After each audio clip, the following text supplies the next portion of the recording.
Lalu Pak, dampak dari untuk petaninya sendiri Pak, itu bagaimana? Apakah untuk kesejahteraannya gitu, untuk petani? Ya, so far memang belum kita ukur secara pasti. Tapi dari pengalaman di lapangan, kita ini kan tergabung banyak di bawah Pak Menteri ya. Dari seluruh Indonesia, semua melaporkan, bahkan juga ada video yang menyatakan bahwa petani sangat senang. Baik. Kenapa?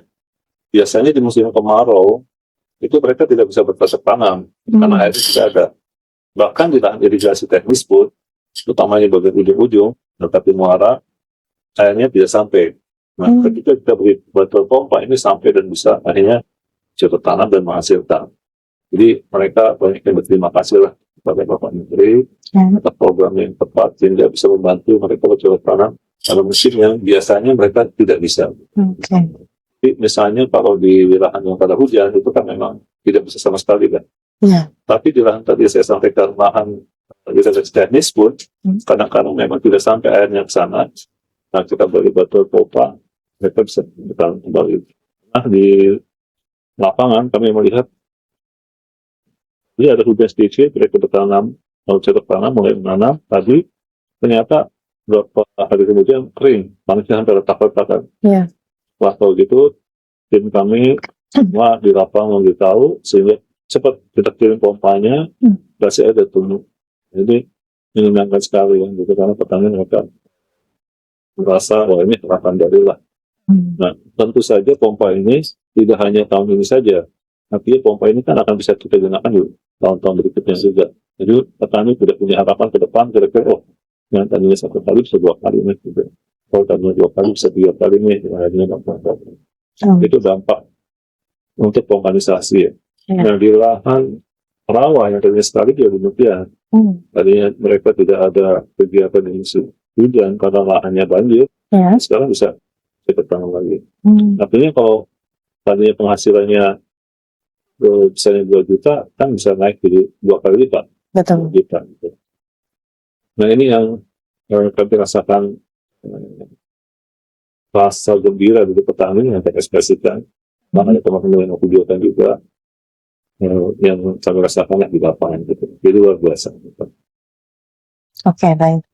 Betul kita Mbak. Ini apakah cuma petani aja gitu ya? Iya. Bagaimana dengan efeknya ke produksi beras nasional? Tentu saja dengan adanya peningkatan IP, indeks pertanaman, atau tadi Gogo yang tadinya tidak ada di sisip itu, ini berdasarkan data BPS yang terakhir, luas pertanaman kita bertambah sampai habis itu sekitar 1,5 juta hektar. Nah, kalau per hektarnya dapat save rata-rata 5,2 atau 5 aja deh. Berasnya itu 60% di sekitar 3 juta, 3 ton. Ini kan 4,5 juta ton kita sudah dapat tambahan dibandingkan tahun yang lalu. Kalau ini benar-benar terjadi, itu belum sampai Desember. Ini makanya kita kerja keras ini sampai Oktober ini kita bertanam, akhirnya di akhir bulan Desember ke Januari nanti kita ada tambahan lagi. Seharusnya secara hitung-hitungan ini sudah cukup termasuk untuk stok pangan kita di awal tahun. Biasanya kita tanggal di akhir tahun dan awal tahun itu sebagai masa paceklik. Karena panennya sudah selesai, pada saat itu kita sedang masuk tanam menunggu bulan Maret April kita tanam kaya lagi. Nah, itu kalau ini kita sudah terpenuhi, kalaupun katanya impor tetap ada, itu akan dijadikan sebagai stok pangan kita. Jadi aman. Oke, baik. Kalau misalnya gini Pak, kita kan Indonesia terkenal sebagai negara agraris ya Pak ya. Nah, cuman kan melihat ke belakang ini itu kan banyak sekali terjadi pembangunan nih Pak. Pembangunan gedung baik apartemen, hotel dan lain-lain gitu Pak. Nah, bagaimana dari Kementerian Pertanian ini menyikapi maraknya pembangunan Pak, yang dimana kan pembangunan itu pasti mengerus lahan-lahan kosong sawah gitu Pak. Bagaimana menyikapinya Pak? Pemerintah itu sudah mengatur dalam undang-undang bahkan ada lahan pertanian berkelanjutan. Jadi artinya kalau sudah kita tetapkan sebagai lahan pertanian tidak boleh berubah lagi. Tapi kan kita melihat kenyataan di lapangan itu ternyata tidak seindah yang kita rencanakan.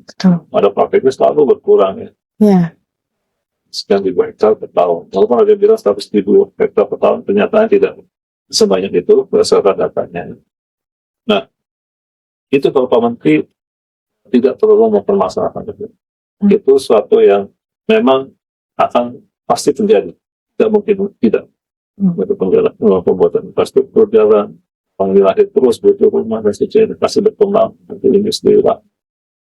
Nah sehingga jalan yang ditempuh oleh Pak Menteri kita harus ekstensifikasi. Selain intensifikasi juga, kalau intensifikasi kan kita tadi menaikkan IP, menaikkan produktivitas yang tadinya 5,2 rata-rata nasional. 3 hari yang lalu saya ke Indramayu, sudah ada yang bisa sampai 10 ton per hektar dengan teknologi yang baru. Nah ini kan bisa meningkatkan, ini saja kalau kita tanam di lahan sistem, itu udah bisa ekspor sebenarnya. Tapi ini kan baru cobaan 1 hektar ya. Nanti kalau Indonesia ini mudah-mudahan bisa. Nah jalan yang kedua, ekstensifikasi. Nah Pak Menteri ini sudah menyiapkan, mengusulkan ke depan, itu akan ada 3 juta hektar sawah baru dan sawah baru. Nah pertanyaannya, untuk apa lahan sawah baru kalau ini aja dengan meningkatkan produktivitas itu sudah bisa mencukupi. Kita jangan lupa bahwa penambahan penduduk itu terus meningkat, sedangkan sawah kan tadi ya relatif tetap ya. Jadi ini kita tambah selain intensifikasi, ekstensifikasi itu untuk menyiapkan tidak hanya untuk kebutuhan nasional kita, tapi juga bisa kita ekspor, menambah devisa. Jangan lupa ada 50 negara sekarang kelaparan, 900 juta orang kurang makan. Nah ini kan perlu kita bantu dengan ekspor atau kita makan donasi kepada negara tersebut bantuan internasional per hektar. Tujuannya untuk meningkatkan hubungan antar negara. Nanti suatu saat kita juga akan memperoleh kepentingan di pihak yang lain atau di sisi yang lain dari bantuan. Nah, kemudian terus apakah cukup padi aja, bagaimana yang lain? Kalau Pak Amran pemikirannya jauh ke depan, lahan ini kan tidak harus hanya padi saja, bisa ditanam untuk komoditas lain. Padi udah selesai, beras kita udah cukup, udah ekspor apa dan seterusnya, pasar dunia sudah tidak perlu lagi, maka kita geser shifting. Kita kan masih berkecimpung kepada ternak, kita ayam dan sebagainya. Kemudian juga kita butuh tanaman-tanaman yang lain, misalnya putih yang masih import. Rempah-rempah ya Pak ya? Rempah kan tanaman pohon yang beda. Tapi tanaman-tanaman musim itu masih banyak, kacang-kacangan dan lain-lainnya itu masih perlu. Nah kita shifting tuh, bawang merah dan seterusnya, sehingga misalnya yang besar lagi impornya kan kacang kedelai, itu kan bisa kita tanam di situ. Jadi dengan modal lahan yang nanti jadi, kalau semua ini bisa direalisasikan, maka ketahanan pangan kita tidak hanya beras, komoditas lain pun sudah dipikirkan oleh beliau, sehingga ke depan kita tidak perlu lagi impor dan seterusnya.